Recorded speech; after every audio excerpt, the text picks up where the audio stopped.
भारत बांग्लादेश के बीच में जिस तरह का बॉर्डर साझा होता है, बांग्लादेशियों ने चाइना का सपना दिखा दिया कि नॉर्थ ईस्ट में जाने के लिए तो आपको वाया बांग्लादेश जाना पड़ेगा। भारत इस बात से चिढ़ गया। भारत ने कहा कि बेटा तुम्हारी इतनी जरूरत, तुमने बॉर्डर पर रहने का यह फायदा उठा लिया कि आप अगर जाना चाहते हो सेवन सिस्टर्स में तो वाया बांग्लादेश जाओगे। ये चीन को चिपका के आ गए मोहम्मद यूनुस, क्योंकि भारत के बिल्कुल आगोश में सिमट कर बैठा हुआ यह व्यक्ति सोचता है कि मैं भारत को सबसे अधिक नुकसान पहुंचा सकता हूं। इसलिए इन महाराज के नेतृत्व में ये विदेशों से, विशेष रूप से पाकिस्तान और चीन के संपर्क में जाकर भारत के विरोध में तमाम प्रकार की हरकतें करते हुए देखे गए। इन सब का इंतजार किया जा रहा था कि कैसे भारत इसको कोर में जाकर मारेगा। कोर कि भारत ने एक तीर से दो निशाने लगाने में जो हाल ही में यूरोपियन यूनियन से ट्रेड डील साइन की, उस ट्रेड डील ने बांग्लादेश को बिना कुछ किए लगभग समाप्ति की तरफ पहुंचाने का काम कर दिया है। बांग्लादेश के लगभग 10 लाख नौकरियों पर संकट आ रखा है। इस पूरी विषय वस्तु को समझने से पहले आपको कुछ बेसिक जानकारी साझा कर देता हूं, फिर हम आगे बढ़ेंगे। देखिए, कपड़ा बनते समय जिस कपड़े को आप और हम पहनते हैं, इसको पहले धागे से बनाया जाता है। मतलब इसका जो बेसिक कंपोनेंट लगा है, इंग्रेडिएंट है, वो धागा है। और धागा बनाना भी अपने आप में एक इंडस्ट्री है। धागा कॉटन का हो सकता है, पॉलिएस्टर का हो सकता है, कोई भी पॉलीमर यूज किया जा सकता है जो कि कॉटन नहीं है। सिल्क यूज हो सकता है। इन तमाम चीजों को यूज करने में, इन धागों को बनाने में एक अलग उद्योग काम करता है। इसीलिए धागा उद्योग और कपड़ा उद्योग दो अलग अलग उद्योग हैं। जब आप टेक्सटाइल वर्ड यूज करते हैं तो वो अनस्टिच्ड कपड़े के लिए कहा जाता है, और जब आप अपैरेल वर्ड यूज करते हैं तो वो सिले हुए कपड़े के लिए यूज किया जाता है। क्योंकि दोनों टेक्सटाइल और अपैरेल दोनों ही आम बोलचाल में कपड़े ही कहलाते हैं। जैसे टेलर के पास जब आप कपड़े सिलाने जाते हैं तो कपड़े सिलवाने जाते हैं तो भी वो अनस्टिच्ड कपड़ा है, और जब आप रेडीमेड कपड़े खरीद कर लाते हैं तो भी शब्द कपड़े ही यूज करते हैं कि हम कपड़े लेकर आए हैं। एक तरफ अनस्टिच्ड कपड़ा है और एक तरफ बना हुआ कपड़ा है, मतलब रेडीमेड है। हम लोग भारतीय हिंदी शब्द के चलते कंफ्यूज होते हैं। वास्तविकता में ये दोनों बिल्कुल अलग बाजार हैं, एक टेक्सटाइल मार्केट और एक अपैरेल मार्केट। टेक्सटाइल में अनस्टिच्ड कपड़ा बनाया जाता है। भारत अनस्टिच्ड कपड़े का एक्सपोर्टर है, मतलब धागे का, कपड़े का एक्सपोर्टर है बांग्लादेश को। और वो बहुत ही अच्छी क्वालिटी का कॉटन एक्सपोर्ट करता है। हमारी टेक्सटाइल इंडस्ट्रीज बहुत अच्छी क्वालिटी का कॉटन प्रोड्यूस करती हैं, धागे प्रोड्यूस करती हैं, यार्न प्रोड्यूस करती हैं, और उन्हें वो वर्ल्ड में बेचती हैं। दुनिया में भारत चौथे नंबर पर आता है टेक्सटाइल एक्सपोर्ट के अंदर। लेकिन जहां बात हो अपैरेल बनाने की, यानी कि उस धागे से कपड़ा बनाने की, या उस कपड़े से एक प्रॉपर ड्रेस बनाकर रेडीमेड, आरजीएम गारमेंट जिसे कहते हैं, रेडीमेड गारमेंट बनाने की, आरएमजी बनाने की, उसमें बांग्लादेश दुनिया में दूसरे नंबर पर आता है। Bangladesh after China second largest April exporter है। यानी कि ये उस कपड़े से जो अनस्टिच्ड है उसको सिल के बेचने में नंबर 2 पर आता है। और इसको ऐसे समझिए कि कच्चा माल से पका माल बनाने के जैसा है।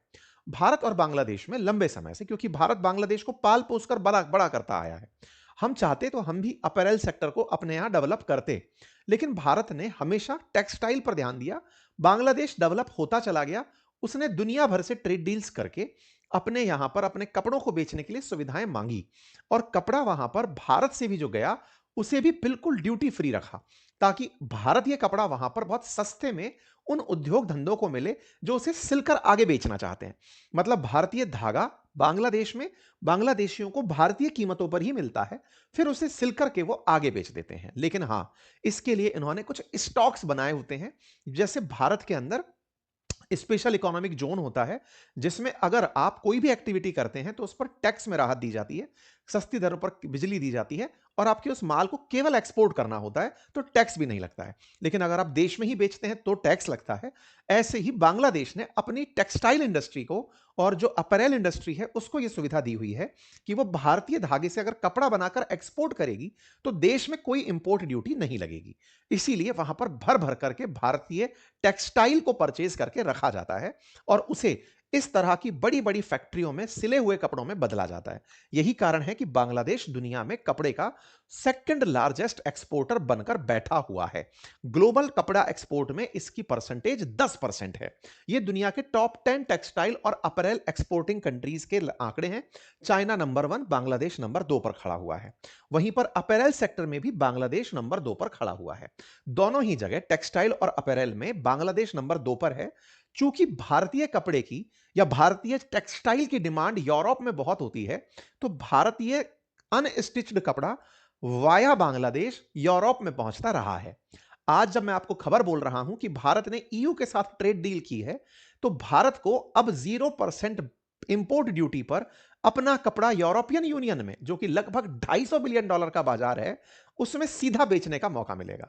और जब हम यहां से सीधा वहां बेच पाएंगे, तो अब आप सोचकर देखिए कि हम इनका सीधा ये वाला बाजार निगल जाएंगे। लेकिन उससे पहले एक सबसे जरूरी बात, और वो ये कि एक छोटा सा कार्य जो हम अक्सर आपसे रिक्वेस्ट करते हैं, वो है चैनल को सब्सक्राइब करने का। मेरे प्यारे साथियों, जहां आप मुझे सुन रहे हैं उसके नीचे एक सब्सक्राइब का बटन दिया हुआ है, जिसे दबाने में कोई खर्च नहीं आता, आपका समय लगता है 2 सेकंड का, लेकिन आपकी ये 2 सेकंड की कीमत हमारे लिए हौसला बनती है। अगर आप इस छोटे से काम को करते हुए आगे बढ़े, तो ये हमारे लिए बहुत ही सकारात्मक रहेगा, हमारे हौसले को बढ़ाएगा, हम आप तक और अच्छा काम लेकर पहुंचेंगे, ये और सुनिश्चित करेगा।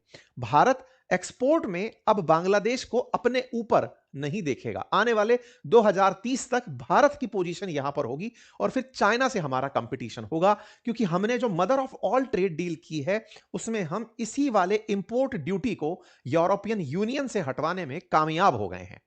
बांग्लादेश जिस काम को पहले से करके रखा था, अब सवाल बनता है कि बांग्लादेश यूरोपियन यूनियन को कितना माल बेच लेता है, जिससे कि सवाल को किया जा रहा है। तो देखिए, बांग्लादेश का कुल एक्सपोर्ट अराउंड $55 बिलियन के आसपास है।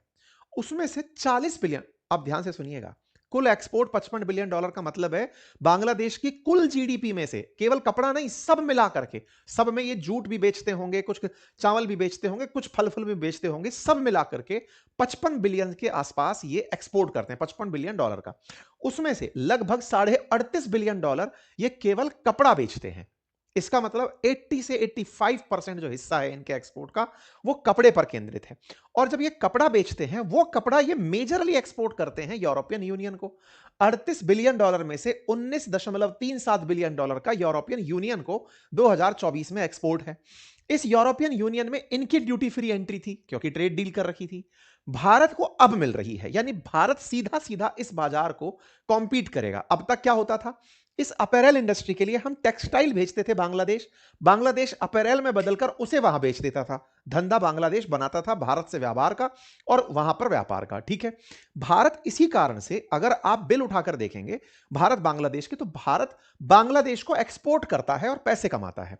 बांग्लादेश भारत से व्यापार करके ट्रेड डेफिसिट में रहता है। आप पूछेंगे क्या उसके पास टेक्सटाइल के लिए कोई और ऑप्शन नहीं है क्या? है। चाइना दुनिया का सबसे बड़ा एक्सपोर्टर है अपैरल के मामले में, अपैरल और टेक्सटाइल के मामले में।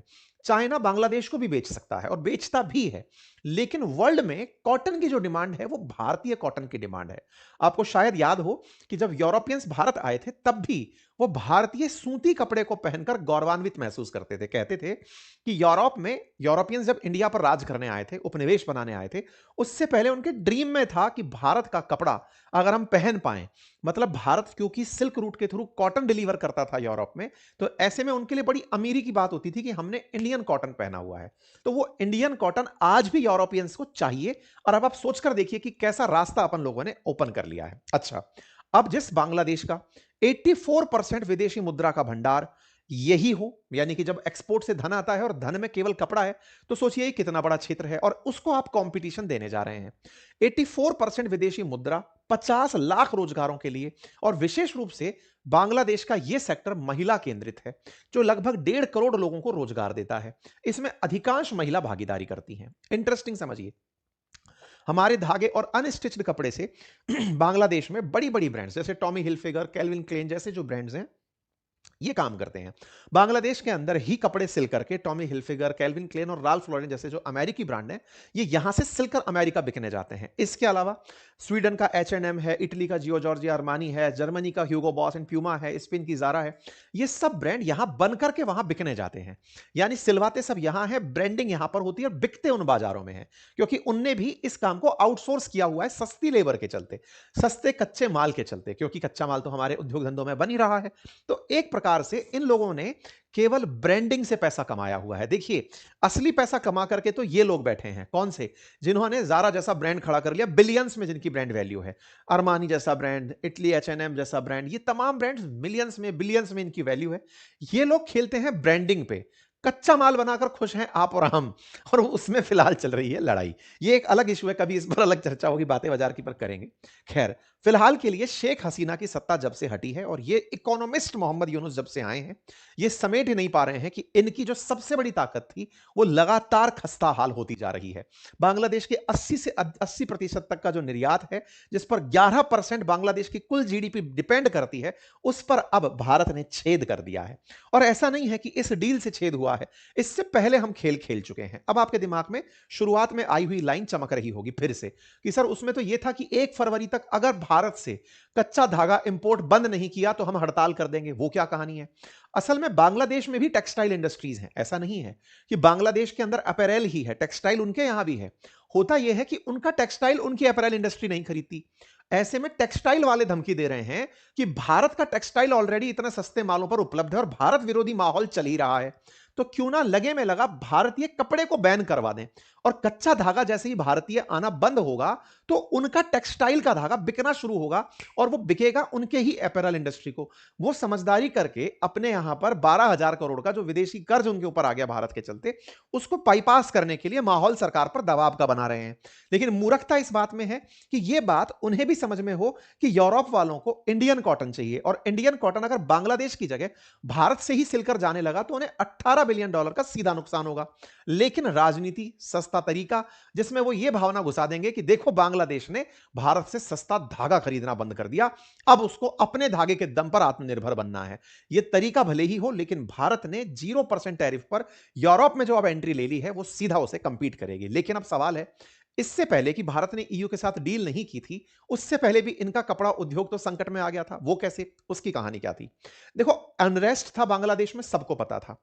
बांग्लादेश का अनरेस्ट भारत के लिए ही नहीं था, विदेशों से भी अगर कोई निवेशक आ रहा है तो उसके लिए भी है, और वो भी इन सब चीजों से पीड़ित है। तो बांग्लादेश के अंदर इस पर्टिकुलर कपड़े के चलते या फिर इस तरह के माहौल के चलते ऑलरेडी गारमेंट इंडस्ट्री पर $400 मिलियन का सदमा लग चुका था, क्योंकि प्रोटेस्ट निवेशकों को आने से रोकता है। विदेशी निवेशक, एच&एम जैसी कंपनियां अगर बांग्लादेश में आकर के कपड़ा बनवाना चाहती हैं तो आदमी तो आएगा ना उनका, उसको भी तो स्थिरता चाहिए उस देश में कि जाऊं तो वहां शांति रहे। वहां का तो प्रधानमंत्री भागा फिर रहा है, तो फिर क्या होगा? दूसरा क्या हुआ, भारत बांग्लादेश के बीच में जिस तरह का बॉर्डर साझा होता है, बांग्लादेशियों ने चाइना का सपना दिखा दिया कि नॉर्थ ईस्ट में जाने के लिए तो आपको वाया बांग्लादेश जाना पड़ेगा। भारत इस बात से चिढ़ गया। भारत ने कहा कि बेटा तुम्हारी इतनी जरूरत, तुमने बॉर्डर पर रहने का यह फायदा उठा लिया कि आप अगर जाना चाहते हो सेवन सिस्टर्स में तो वाया बांग्लादेश जाओगे। ये चीन को चिपका के आ गए मोहम्मद यूनुस।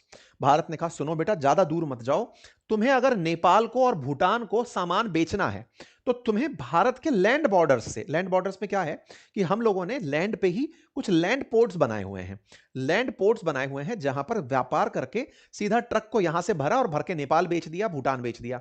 भारत ने कहा सुनो, पहले तो तुम्हारा यही सपना यही तोड़ देते हैं। हमने इनके लैंड पोर्ट्स बंद कर दिए इससे नाराज होते हुए, और हमने कहा अगर तुम्हें यहां सामान बेचना है तो सुनो, हम तुम्हारे इंपोर्ट को मना नहीं कर रहे, तुम्हारा कपड़ा सिलकर आएगा और यूं घूम करके मुंबई के अंदर जो नावा शिवा है ना, वहां पर ड्यूटी फ्री रहेगा। तो इनको हमने इनडायरेक्टली इतना घुमा दिया कि अब ये नेपाल भूटान में सामान बेच ही नहीं पा रहे। ऐसे में इनका बाजार भारत ने पहले ही तोड़ दिया था लैंड पोर्ट बंद करके। ये हमने उसी समय कर दिया था कि रेस्ट्रिक्शन है भाई इंपोर्ट गुड्स फ्रॉम बांग्लादेश से, और हमने ट्रांसशिपमेंट को पूरी तरह अगस्त अप्रैल में ही रोक दिया था। इनका इलाज धीरे धीरे करके किया जा रहा था। परिणाम क्या निकला? इनके एक्सपोर्ट बाधित होने लगे। भारत ने पोर्ट रेस्ट्रिक्शन लगा करके इनको मना भी नहीं किया और मना भी कर दिया। यह आदेश रहा कि तुम्हें जाना है तो बेटा नावा शिवा होकर के निकलो। अच्छा, अप्रैल में यह खेल हुआ, उसके बाद में इनकी आत्मा जग गई। जुलाई में ये आते हैं और ये बांग्लादेश के ऊपर 35% टैरिफ लगा देते हैं। बांग्लादेश का 85% व्यापार कपड़ों का है, उसमें से लगभग जो कपड़े बिक रहे हैं $38-40 बिलियन के, उनमें से $5-7 बिलियन के अमेरिका को बिकते हैं। अमेरिका को बिकते हैं, 35% टैरिफ लगा दिया। टैरिफ को हमने 25% ही पाया था शुरुआत में, तो भारत 25% टैरिफ पर माइलेज ले गया अमेरिकी बाजार में। हम पर तो बाद में पेनल्टी 25% ही लगी है। तो इनको उस समय वैसे झटका लग गया, 35% का झटका, और अमेरिका ने अब तक इनका ट्रेड रिवर्सल नहीं किया है। कि यहां पर बिजली उत्पादन अपने आप में एक बड़ा चैलेंज है। नदी के मुहाने पर है तो कोयले का क्राइसिस है, बिजली का क्राइसिस है, तो ये बिजली भारत से इंपोर्ट करता है। भारत ने इन्हें बिजली देने से रोक दिया। रुकवाने का काम किया अडानी से। अडानी ने इनकी बिजली काट दी लगभग 60%, ये कहते हुए कि सुनो, पावर का पेमेंट नहीं कर रहे हो, और बिल फाड़ा इन पे कि बांग्लादेशी नहीं चाहते कि अडानी काम करे। जबकि शेख हसीना ने पूरी तरह सुनिश्चित करते हुए, शेख हसीना बांग्लादेश के लिए बहुत अच्छी पीएम थी, उन्होंने बांग्लादेश में पूरे टाइम बिजली बनी रहे तो पहले अडानी से पूरी टाइम टाइम बिजली का पावर प्लांट लगवा लिया। साथ ही साथ भारत से सस्ता यार्न मंगवा लिया ताकि वो बना के कपड़ा वहां से आगे बेच सके। भारत ने बिजली रोक दी, भारत ने आगे चल के ट्रेड रोक लिया, पानी पर संकट खड़ा कर ही रखा है। इससे क्या हुआ कि इनकी इंडस्ट्रीज को दिक्कत होने लगी। तो अडानी का जो झारखंड लिमिटेड के अंदर पावर पावर झारखंड लिमिटेड जो था, उसका बिल बकाया होने पर इन्होंने बिजली काट ली। बिजली कटी तो काम अटक गया। इसके बाद में पाकिस्तान की एंट्री होती है, जो खुद तो डूबे थे सनम, तुम्हें भी ले डूबेंगे। इन्होंने इनको ऑफर किया कि सुनो, आप ना, भारत पोर्ट नहीं दे रहा तो क्या हमारे पास चले आओ। इतने बड़े अकल के अंधे हैं, इन्हें यह समझ नहीं आ रहा कि भारत के पोर्ट नेपाल भूटान के लिए जरूरी हैं। इनने कहा क्या हुआ, हम आपको चाइना और सेंट्रल एशिया जाने का रास्ता देंगे। अरे उनका व्यापार ही नहीं है, चाइना तो खुद कपड़े बेचता है, अकल के अंधों। सेंट्रल एशिया इनके कपड़े खरीदता नहीं है, तुम क्या सपने दिखा रहे हो, खुद का समेट लो।